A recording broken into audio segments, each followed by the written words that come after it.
In the sun-scorched cradle of Thebes' sacred valley, a woman dared to wear the double crown of Egypt. This wasn't just any woman, she was Hatshepsut, the foremost of noble ladies, who, from 1473 to 1458 BC, became one of Egypt's most powerful and successful pharaohs. Her story is not just one of grand monuments and prosperous trade, but a tale of ambition, defiance, and a heartache that echoes through the millennia. How did she, a woman in a world of men, seize the ultimate power? And what was the hidden cost of her revolutionary reign? To understand Hatshepsut's rise, we have to go back to the death of her husband, the pharaoh Thutmose II. The heir to the throne was his young son, Thutmose III, born to a lesser wife. Hatshepsut, as the boy king's aunt and stepmother, was named regent. Her duty was to guide the kingdom until Thutmose III was old enough to rule.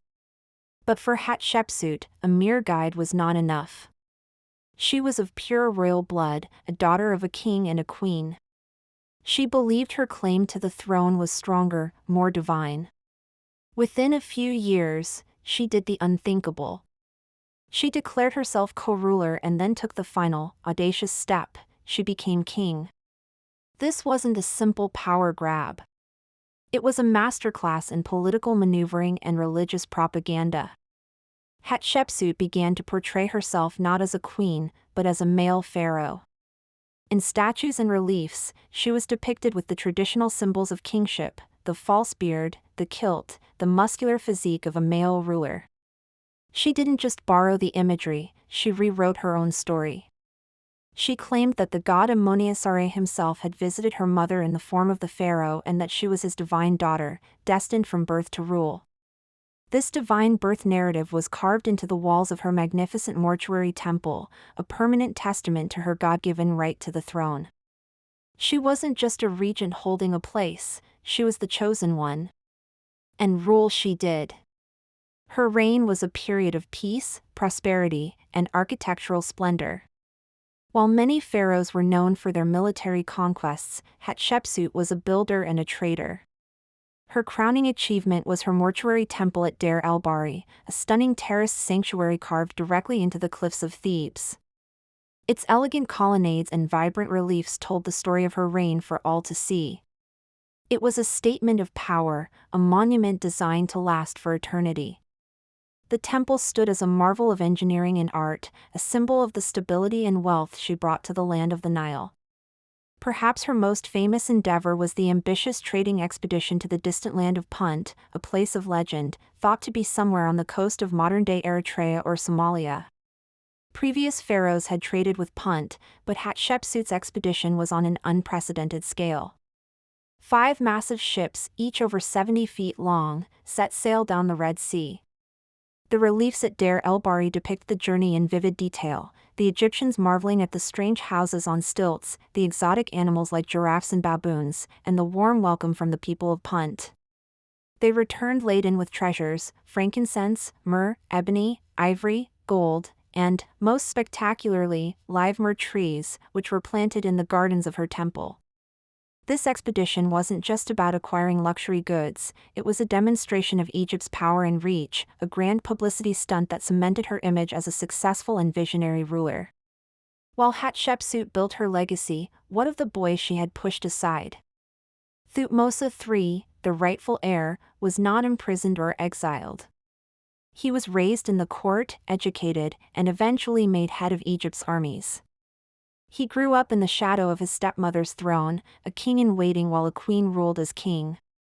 We can only imagine the complex emotions simmering beneath the surface.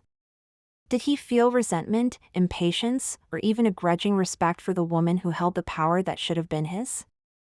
For over 2 decades, he waited. The social fabric of the court must have been thick with tension, a delicate dance of power where one wrong step could be fatal. The families and officials who supported Thutmose III had to bide their time, their loyalty tested as Hatshepsut's reign flourished. Then, around 1458 BC, after more than 20 years as pharaoh, Hatshepsut vanished from the historical record. The cause of her death is a mystery. For a long time, historians believed she was murdered by a vengeful Thutmose III. However, modern forensic analysis of her mummy suggests she was in her 50s and suffered from diabetes and bone cancer. Her death was likely from natural causes. But what happened next speaks volumes about the lingering conflict. After her death, Thutmose III finally became the sole pharaoh of Egypt. And he became one of its greatest military leaders, earning the title the Napoleon of Egypt. But as his own legend grew, a systematic effort began to erase Hatshepsut from history. Her name was chiseled out of cartouches. Her images on temple walls were defaced. Her statues were smashed and buried in a pit near her temple. It was an attempt to retroactively correct the historical record. To pretend her unconventional reign had never happened and to smooth the line of succession from her father directly to Thutmose III. This wasn't just petty revenge, it was a calculated political act to restore Ma'at, the divine order of the world, which a female king had so radically disrupted. The attempt to erase her was thorough, but it failed. By smashing and burying her statues, her enemies inadvertently preserved them for archaeologists to find thousands of years later. The hidden reliefs, the broken monuments, they all became clues for us to piece together the story of this incredible woman. Her legacy endured, a silent testament to her strength and ambition. She proved that a woman could rule Egypt as effectively as any man, overseeing a golden age of peace and prosperity. The story of Hatshepsut is a fascinating puzzle.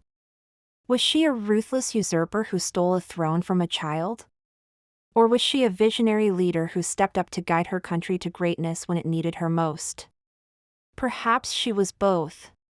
Her reign was a paradox, a time of incredible creativity and wealth, built upon a foundation of broken tradition and overshadowed ambition. Her monuments whisper of glory, while their defaced surfaces scream of the backlash that followed. In the sacred stones of Deir el-Bahari, we can still feel the presence of the queen who became king, a woman whose story was too powerful to be erased. What do you think drove Hatshepsut? Was it pure ambition, divine calling, or something else entirely? Let me know your thoughts in the comments below. Thanks for watching, and if you enjoyed this journey into ancient Egypt, don't forget to like and subscribe for more stories from history.